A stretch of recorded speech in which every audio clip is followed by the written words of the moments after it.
अस्सलाम वालेकुम my YouTube family. उम्मीद करती हूँ आप सब खैरियत से होंगे। और आज मैं जा रही थी इफ्तार में दही भल्ले बनाने के लिए। तो चलिए बताती हूँ मैं कैसे बना रही हूँ। और मैंने दोनों दाल, उड़द की और मूंग की दाल दोनों रात में भिगो दी थी।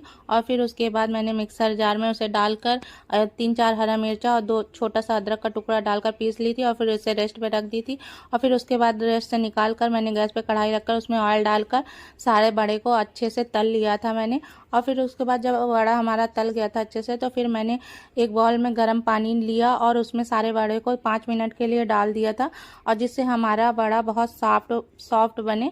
और उसके बाद फिर 5 मिनट मैंने उसमें रहने दिया था। और फिर 5 मिनट बाद मैंने उसको बड़े को उसमें से निकाल लिया था। और फिर उसके बाद हमें यहाँ पर अपने बड़े को अपने ट्रे में सजाना है। तो हमें दही बल्ला बनाना है, तो फिर हमने वो उस बड़े को हाथों पे दोनों रखना है और फिर प्रेस करना है कि उसमें जो भी पानी हो वो थोड़ा भी वो पानी निकल जाए।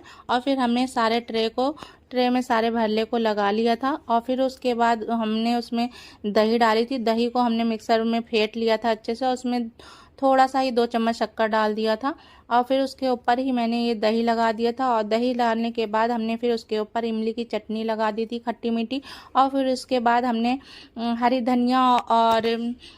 धनिया की पुदीने की चटनी बनाई थी, वो उस पर डाल दी थी थोड़ी सी। और फिर उसके बाद हमने काली मिर्च और जीरा का पाउडर बनाया था भून के, वो डाल दिया था। फिर थोड़ा सा हमें काला नमक डालना है, 1 ही चुटकी। और फिर उसके बाद हमने रेड चिली पाउडर थोड़ा सा डालना है। और फिर उसके बाद हमने अनार डालकर उसे अच्छे से तैयार कर लिया था। और ये देखिए हमारा दही भल्ला बहुत ही सॉफ्ट और बहुत ही अच्छा बना था।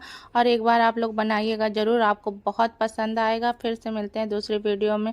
अल्लाह हाफिज़।